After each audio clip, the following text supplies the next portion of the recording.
There are nearly 2 billion people on this planet that practice the Islamic faith, that are Muslims, that is.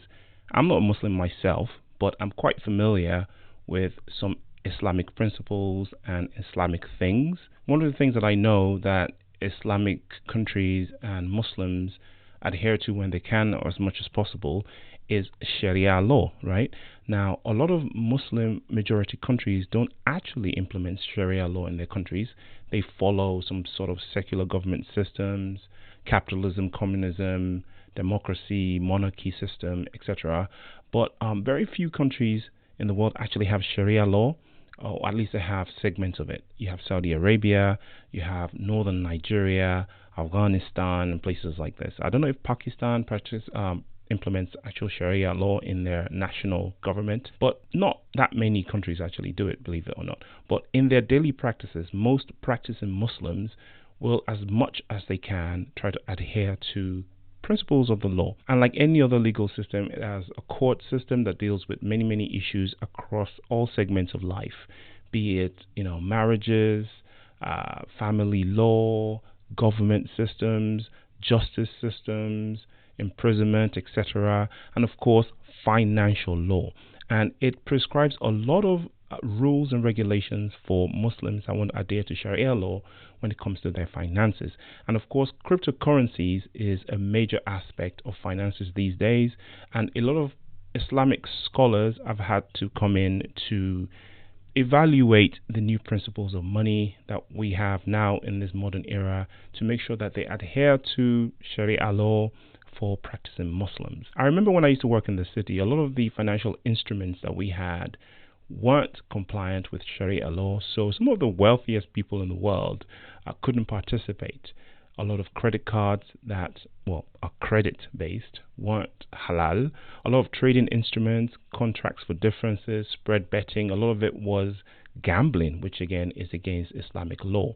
So we had some instruments that were created specially for people who wanted to adhere to Sharia law. We had a legal mind who was also an Islamic scholar who would come in and basically create these products. And we had like a whole department of people who were educated and trained in this law. If you consider that nearly 2 billion people, that's 1.7 billion people roughly, are Muslims around the world, this is a huge market when it comes to cryptocurrencies, right?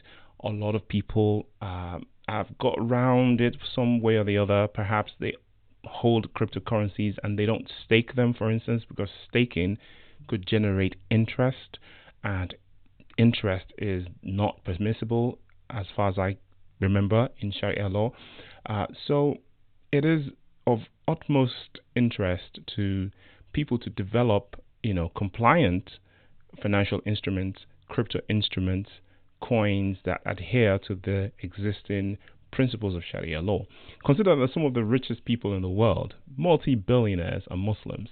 The richest man in Africa, Aliko Dangote, is a Muslim. The richest people in Arabia are all Muslims. You have the Saudi princes, the Sultan of Brunei, etc., etc. So there's a lot of money in the Islamic Ummah that is basically waiting to enter cryptocurrencies, but are waiting for religiously compliant coins. This is why IslamicCoin is actually quite interesting. At the moment, I'm not really 100% sure where to get them, etc. But look, it says IslamicCoin is an Islamic coin on the cryptocurrency market.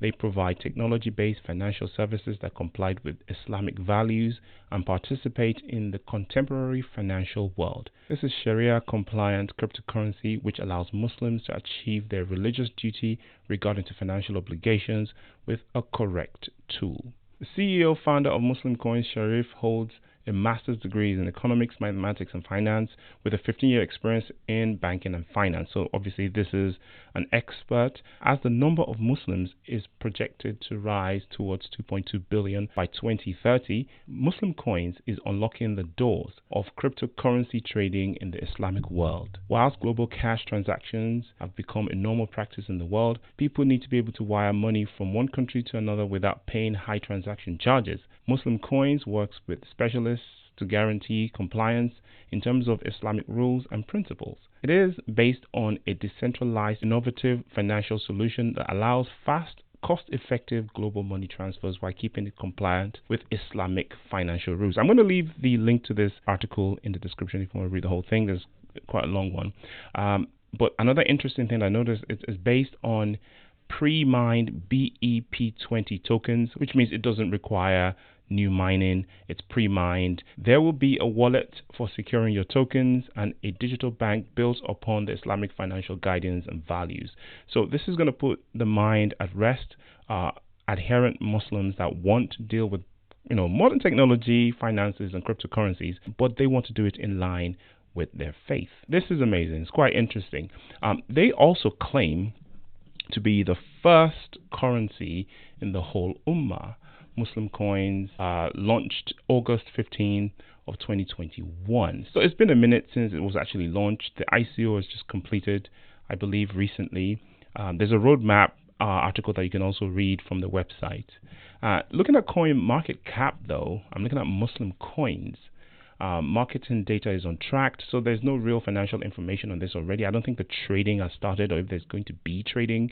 I know that the ICO has just been completed recently, so I suppose it's just been listed on CoinMarketCap, but it's not yet been traded, hence we don't have any financial data. But this is the thing I find a little bit confusing. They claim to be the very first coin in the Ummah. Now, none of these links work, so I can't read the white paper. I can't see the website. There's a contract here for decentralized platforms or MetaMask, but I'm not sure that works. That might just be, everything is in its infancy when it comes to listing. But if you look here, there is such a thing, though, as IslamicCoin.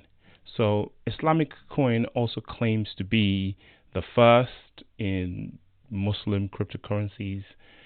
Again, no financial data, no tracking, and even more confusing, if you look at this one, it says ISLM, Islamic Coin. Now, it's got a bit of social media activity here with people saying, are you ready for da-da-da-da? So these are probably like tweets or whatever that are being sort of brought over. So if you click on one of those, it'll take you to Twitter and you see people talking about it. It's got an IslamicCoin.net website that you can click on, and it takes you to this website. It talks about Sharia-compliant digital money, the currency of the hack ecosystem serves the Muslim community, promotes Islamic values. So there's a video to watch. There's fatwa, which is an Islamic opinion, telling you about, I don't read Arabic, but it tells you about, I suppose, the scholarly opinion about this cryptocurrency. I assume it gives you really, really good information. So this is a thing. It tells you who who's behind the token, as you can see. To confuse matters even further, there's another coin that's really similar called Islamicoin. Okay, so that was IslamicCoin. This one is called Islamicoin, and this one also has a pretty extensive website. Again, claims to be, Sharia-compliant cryptocurrency for the global Muslim community. So far, I can see at least 3 different coins, all with 3 different symbols, all with quite good information. If you look here, there's really good information actually, and this one seems to have already launched a while ago. There's an Islami wallet, which is a specific wallet for this. There's entertainment, games, technology. Now, I clicked on the games one earlier and it's still in development, but the entertainment one actually takes you to a website that gives you basically Muslim content, I can imagine. It talks about Hajj time in terms of pandemic. So basically this is like halal media based for Muslims. You talk about movies, series, books, etc. So that's really interesting. So there are 3 tokens right now that claim to be, well, they don't all claim to be the first, but 2 of them claim to be the first. This one doesn't claim anything. It's just is there. It has a chart, which means it's being traded. It's available on the Solana ecosystem. So this is actually probably the most advanced one of the 3. Look, it's got financial data, but it doesn't show us an all-time high or all-time low. But there's a heck a lot more information about IslamicCoin. So this is the ISLAMI when it comes to the token. The one prior to that is called IslamicCoin, ISLM, with again a good website with information but no financial data. And of course we have Muslim coins, which is the one that I talked extensively about in the beginning. Now, if you're a Muslim, please leave me a comment if you're familiar with any of these three. What do you think of them? Are you excited? Should I buy? Can you give me some non-financial advice? I don't know if these currencies are bound to go up or down, or what the rules are. Are they just utility tokens based on again, I'm not a Muslim, so I don't understand fully what Islamic law regarding finance actually is, but I know that they're not allowed credit. That I know, and I know that all transactions have to be a win-win for the person who is investing and the person with whom they're investing. From memory, I remember someone teaching me that. Anyway, I'll see you in the next video. Let me know what you think. Peace.